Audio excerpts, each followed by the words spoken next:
Hello everyone, thanks for tuning in. Got a very quick unboxing. You've been on YouTube. If you've seen the reviews, you pretty much saw 100 reviews of this shoe. But this is me getting this one in. Finally, I hit on exclusive access last week on Wednesday, and they shipped this shoe Saturday. It's just now making it here today, which is Wednesday. So it took a week to get to me after I did the exclusive access through Finish Line.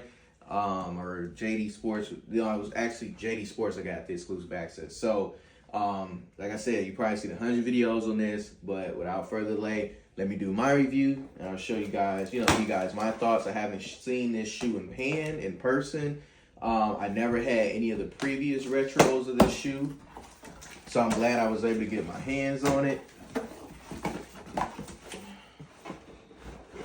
Look like, all right. Box is kind of banged up a bit, look, because they did not put any type of packaging or bubble wrap or anything around the shoe, so the shoe is kind of banged up. Well, the box is, not the shoe. So really, that's okay as long as the shoe is good. But here, Air Jordan 5 Retro OG. This is a 9.5. You guys already know what this is at this point. This is the reimagined Jordan 5s. So in the box, when you first open them up, they're wrapped up in black tissue paper. They did put a divider in here to keep the shoes from rubbing back and forth on each other. So this is the left shoe here. The left shoe has the Nike Air hang tag on it. These do come standard with the white laces in them. It's got the blue translucent bottom with the Jumpman on the left shoe. It's got that little shark teeth there in silver. It's got the clear lace lock with the red little lace thing that's inside of there, whatever it's called. And then something I never see in any of the other reviews, but I'm just not seeing it now. They put a piece of plastic on top of the tongue, not plastic, with a piece of cardboard behind the laces in front of the tongue, I guess to protect the tongue and this lace lock maybe from rubbing up against there. But they did a lot of stuff to protect these shoes, not Finish Line or anywhere. I'm just saying Nike themselves did a lot to make sure these shoes didn't get messed up in packaging. So you got the divider in there, and you got this piece of plastic that they put in front of the tongues. On the inside of the shoe, I don't know if you guys can see that, but the insole is red with Nike Air.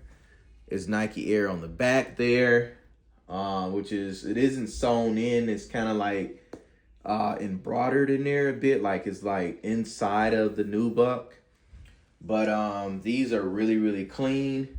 My pair, I don't really see a lot of glue stains.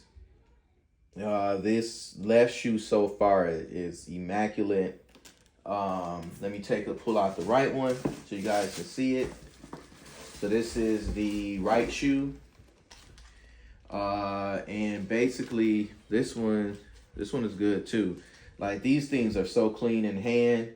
I think they did a really good job on this. The nubuck seems to be like high quality for this to be a general release. I'm not seeing a lot of glue stains. I'm not seeing a lot of quality control issues. Just a little bit of rubbing on the side of the shoe here doing like shipping or whatever. But other than that, like that little bit of rubbing there, which in, just a part of the nubuck, you kind of might just have to rub it out a little bit, but it's from, it bouncing back and forth while it was in shipping. But overall, the quality of the nubuck is nice. The shoes look nice. Nike went to great lengths to protect the shoe while it was shipping. Now, the difference with this shoe, normally with collabs, one shoe has something else under the bottom, like Amanir had an A. The We The Best ones, DJ Khaled had We The Best, but these both got the Jordan sign on the bottom, the Jumpman sign on the bottom. And on the right shoe, they also have that piece of plastic in front of the tongue to protect it there. And so that's there. And then also these come with the white laces already pre-laced in them, because when MJ wore these, he wore them with white laces in them. but they also come with a black lace option. So if you don't want to do the white laces, you can throw the black laces in there. And the one thing about this particular shoe is that what they did to kind of make it like the reimagined kind of feel is that they put these like white, they made the tips of like the nubuck white. I'm trying to, maybe I have to turn it this way so you guys can really see it. I don't know if it's going to show up on the camera, but it's like this little white outline on the inside of the shoe. So like everywhere there's a cut of nubuck, there's white inside of there. And so that's kind of like what they did to make this reimagined. The only thing I'll say is on this shoe, the left shoe, I do actually see like a bit of a glue stain inside of the lace lock, but it's kind of like, it's not on the nubuck. So what I'll just do is I can just like pluck that off right there, which isn't too big of a deal. I'll just pluck that part off. But overall, these are a really nice shoe. I do not regret copying these. I do have the Alma Manier, I think it was the Alma Manier Dust, the ones that are black nubuck. Oh, excuse me, black nubuck, and they have like the burgundy sharp teeth or whatever, that burgundy crush.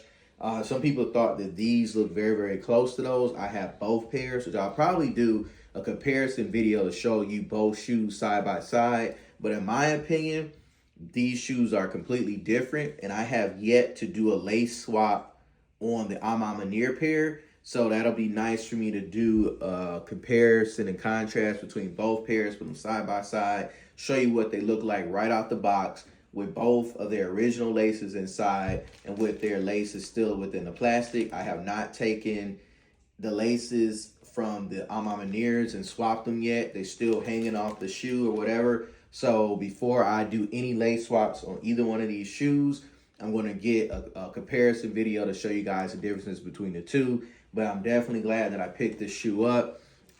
Some people say 5s run big. These are a 9.5. That's my normal standard size. I wear a 9.5 in almost everything. But I am kind of like in between 9.5 and a 10. So with Jordan 11s and Jordan 4s and with SB Dunks, I always do a 10. But in any other shoe, I do a 9.5. They fit perfectly. They give you that sock-like feel. Some people say Jordan 5s run big. But for me, every Jordan 5 that I currently have, the 9.5 actually fits like perfect. Like there is not too big, it's not too small. It's just like perfect. If I was to try to go down to a 9 in a Jordan 5, my feet would be crying. I recently went down to a 9 in those Travis Scott khaki, the Jordan 6 khaki Travis Scotts. And those things are doable, but they feel like a 9.5 and a Jordan 4 or Jordan 11. That's how tight it feels. But I can get away with it. But I would much prefer a 9.5 in that Jordan 6. The same way I prefer a size 10 in the Jordan 4 and the Jordan 11. But this is, for those people that was out, they were fighting over this shoe. They were out shooting people and stuff like that. I do not condone any type of violence for a shoe. But I will tell you this much. This shoe is clean. So I do understand why they were fighting over these. But it's not that serious to fight over them. Try to get your restocks before you go pay resale. Try to catch some restocks this week. In about maybe another week, you probably won't be able to get a restock on these unless you find somewhere local that's got a couple of pairs sitting or a pair that somebody returned. At that time, in a couple of weeks, few weeks, then you can probably grab them resale, probably grab them resale because the price is going to drop. But if you grab them now, you're looking at 300, 350 or whatever. Bigger sizes, definitely around 350. Smaller sizes like 9.5, 10. Maybe you find someone selling a pair for 300. But this shoe was not, they did not drop as many pairs as they've been doing in the past. So a lot of people was mad that they missed out. But looking at the shoe in hand, this shoe is clean. Jordan Brand did a very good job on this shoe. Most GRs have a ton of glue stains, a ton of problems. A little bit of a glue stain on the lace hoop here is not a big deal. That's a hard surface. I can just peel that right off. No big deal. Normally you see glue stains all over the nubuck and stuff. This shoe is nice, good quality, came with spare laces, nice touch with the divider between the shoes, and also Jordan Brand putting these cardboard pieces behind the tongue. That was a nice touch to try to make sure, you know, they're protecting the shoe.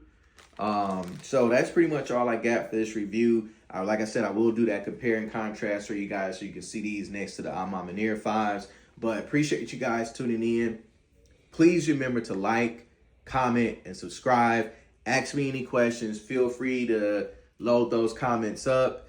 And like I said before at the beginning of the video, I did hit these on exclusive access through JD Sports / Finish Line. So if you got any questions about how to get EA with Finish Line or JD Sports, hit me up in the comments. I'm probably going to do a video about that and about how I learned how to make sure I get, you know, exclusive access or whatever from JD Sports and Finish Line, which is one of the best ways to secure shoes. Because if you're trying to get a good shoe and you can't get it, your best bet is going to be going through Finish Line or JD Sports, especially if it's a general release. Now, collabs and stuff like that probably can't do Finish Line or JD Sports, but general releases definitely can do. So remember, like, comment, subscribe, flood those comments with questions, and appreciate you guys for tuning in. You have a good night. I'm about to get back to work. Be blessed, and see you guys next time.